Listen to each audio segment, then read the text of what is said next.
Broer en suster, ons gaan saam lees in die evangelie van Lukas, in Lukas hoofstuk 24, ons lees daarvan vanaf vers 13.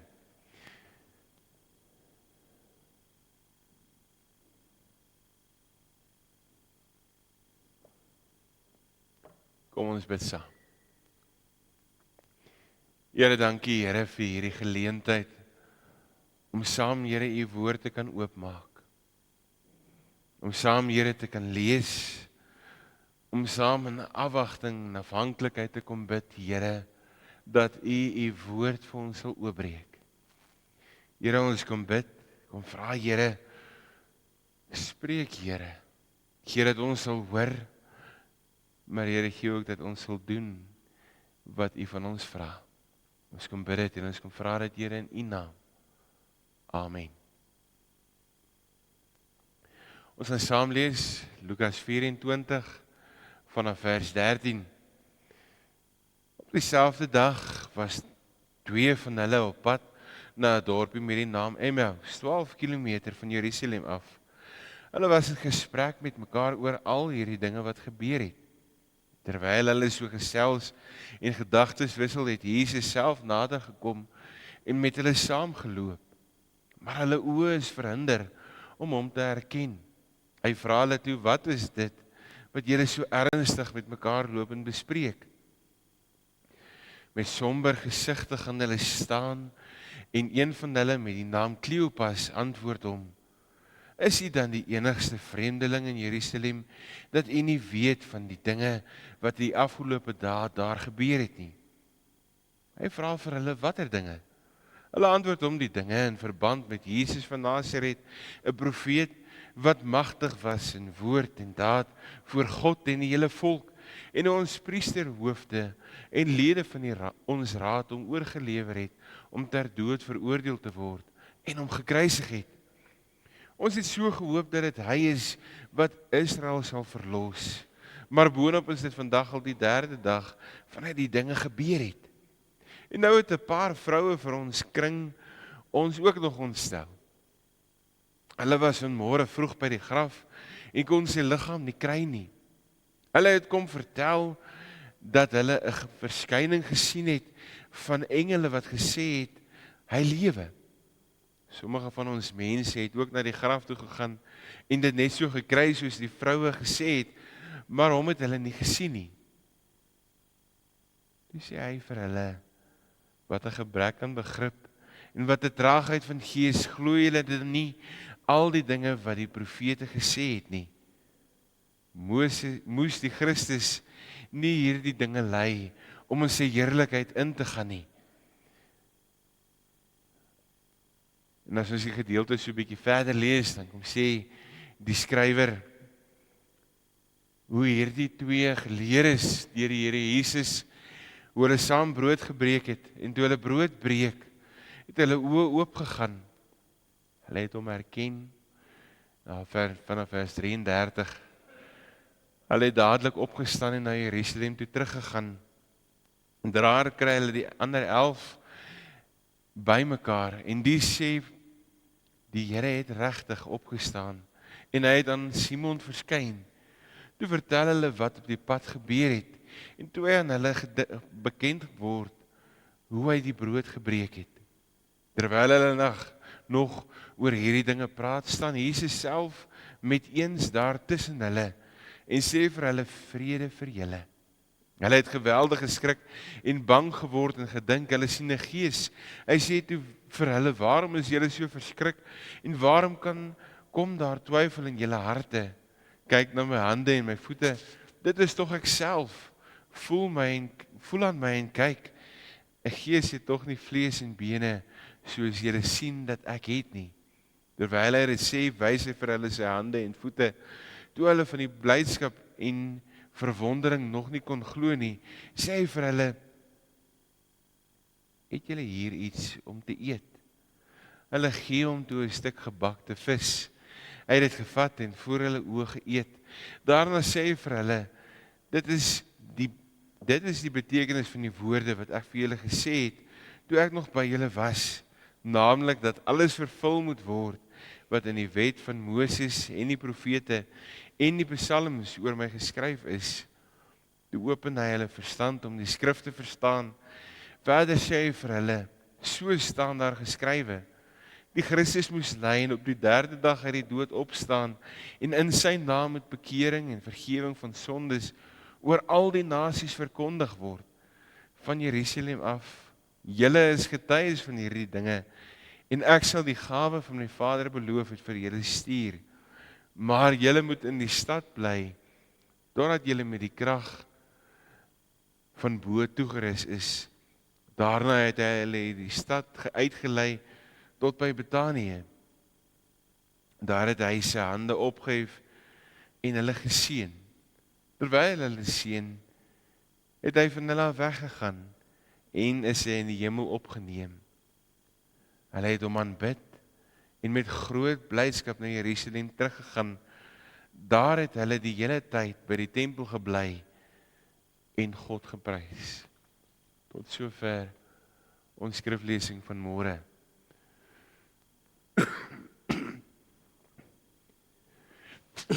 Ekskuus. Lang terug word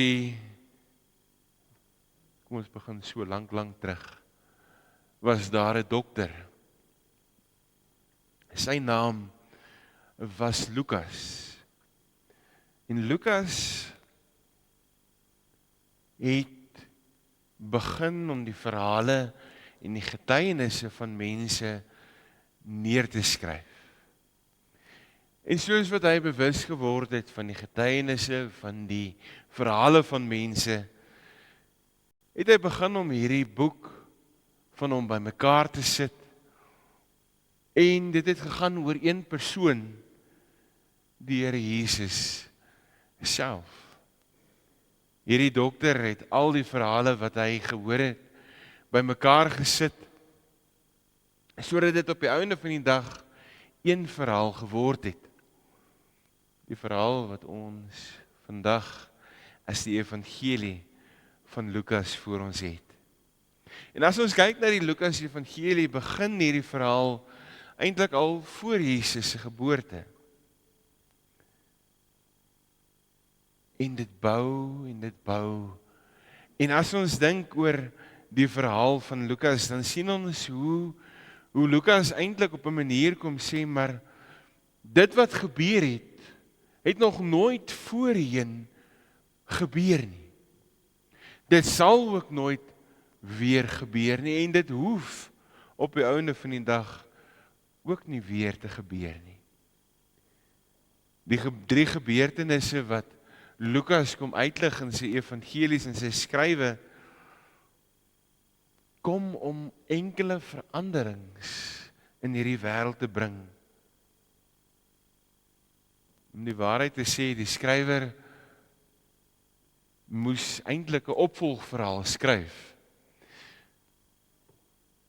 Want van die getuienis wat vertel word, dat hulle die boek die eerste keer deurlees van die evangelie van Lukas, sien ons hoe daar van hierdie ouens was wat gesê het, maar ons wil as te ware hierdie boek kom toemaak. Want Christus het gesterf. Hulle onthou eintlik self terug oor die kruisiging gebeurtenisse, hoe hulle op 'n ver plek gestaan het en gesien het hoe die Romeinse soldate Jesus kruisig, hoe hy uitroep, ek het dors.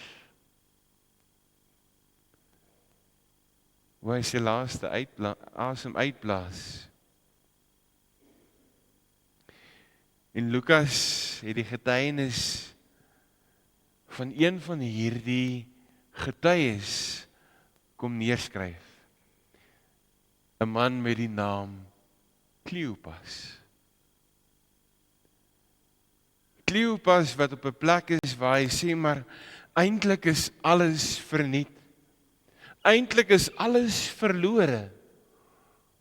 Kyk wat het ons regering gedoen, ons Joodse raad. Kyk wat het gebeur. Jesus is gekruisig, dis die 3de dag en hy is dood. En nou kom daar sommer nou nog vrouens wat ons nog verder ontstel. Hoe durf hulle? Hulle weet nie waarvan hulle praat nie. Hulle is eintlik ou Kleopas Duitsgees. Hulle is eintlik onbevoeg om as getuies op te tree. En dan kom die interessante waar hy sê, maar daar is manne wat dieselfde goed beleef het en die verhaal ontwikkel. 'n Verhaal van hoop. 'n Verhaal waar Jesus self tussen met Kleopas begin praat en sê, maar onthou vir 'n oomblik die geskrifte. Ons hoor hoe hulle harte warm word toe Jesus die skrifte uitlê. Ons hoor hoe hulle die gesalfde van Christus, die gesalfde God, Jesus ons Here, herken toe hy die brood breek met 'n gebed. Al die tekens was daar. Jesus, die gestuurde van die Here, van God. En as ons dink oor ons eie tydsgees, dan hak ons baie keer vas by die kruisiging. Maar Lukas kom vertel 'n tweede deel.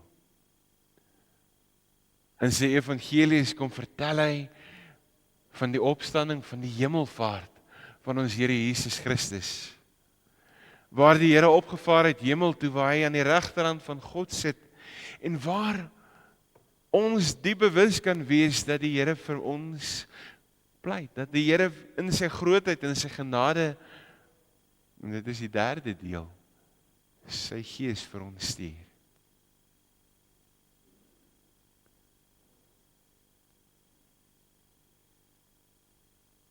As ons na hierdie wêreld kyk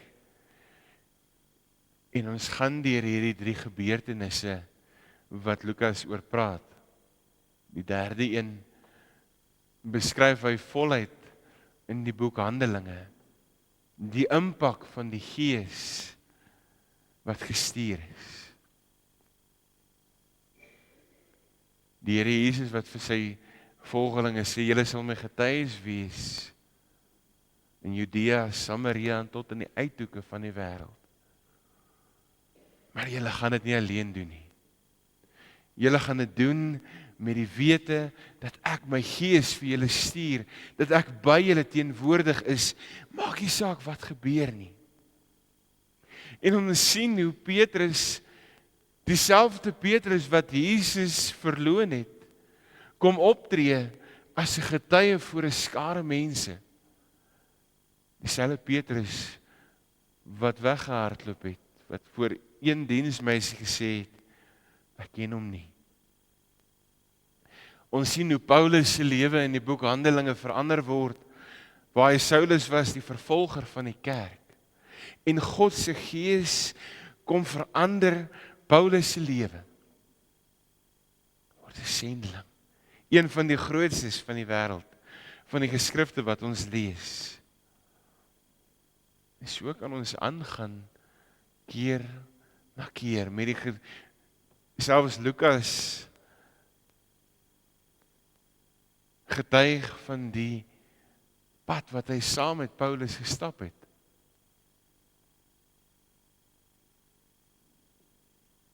Eerstehandse belewenis van die krag van die Gees wat in ons teenwoordig is. Ons leef in 'n tyd, broer en suster, waar hierdie wat ons nou vir mekaar sê eintlik algemene kennis is. Ons sê dit keer op keer vir mekaar op 'n Sondag met ons geloofsbelijdenis. Ons glo in die Here wat opgestaan het, dat die Gees gestuur is. Maar as ons kyk na hierdie wêreld, as ons kyk na ons eie gesin, ons familie, as ons kyk na ons werk, leef ons dit? Is ek en jy op 'n plek waar ons mekaar sê, maar maak nie saak wat gebeur nie, ons sal die getuienis van God wat teenwoordig is, deur sy Gees in my lewe, sal ek uitleef. As ons dink aan Paulus se lewe, die bereidheid om te ly, ten spyte van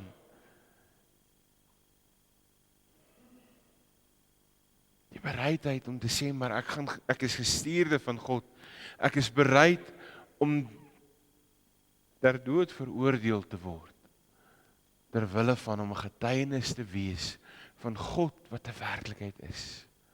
Petrus, wat ons die afgelope paar Sondae behandel, sê keer op keer, julle moet bereid wees om te ly, want God is teenwoordig en die wêreld is teen julle. As ons dink oor geloof, as ons dink in ons eie tydsgees, het ons baie keer die geneigtheid om te sê, maar dis iemand anders se verantwoordelikheid. Ons wil baie maklik eerder vir mekaar sê, maar nee, ons sal iemand anders stuur. Daai ou is dalk bietjie meer begaafd as ek, maar die Here Jesus het sy Gees net so vir jou en vir my gegee. Die Here wil ons, daar waar ons is, gebruik om te bou, gebruik om getuie te wees, gebruik om 'n verskil te maak. Ek en jy moet bereid wees om te antwoord. En soos Jesaja van oudste sê, Here Jesus, hier is ek. Stuur my. Ons leef in 'n tyd wat die getuienis van die kerk, die stem van die kerk, al hoe stiller word. En dit begin hier. Dit begin hier waar ons uitbeweeg, daarbo by die ingange staan, u betree nou die sendingveld. Om as getuie van God te gaan leef, vra dat ek dit waardig met my lewe wys, dat ek dit uitpasyn met my mond, met my stem. Mag ek en jy bereid wees om dit te gaan leef, om te gaan vertel. As ons dink aan die 3 mense wat ek nou genoem het, Kleopas, Paulus, Petrus, hierdie 3 gebeurtenisse het hulle lewe totaal kom verander. Net so kom verander dit my en joune. Dit kom gee vir ons hoop. Dit kom gee vir my en vir jou 'n verwagting van God wat weer kom. Mag ons daarom vashou. Mag ons dit uitleef tot eer van ons Here en God. Amen. Kom ons sluit die oë, dan bid ons saam.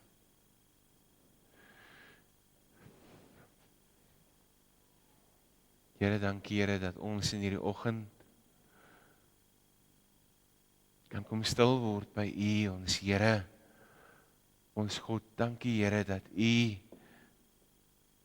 met elkeen van ons 'n besonderse pad stap. Here, in ons moeilikste oomblikke kan ons weet, Here, U is by ons teenwoordig.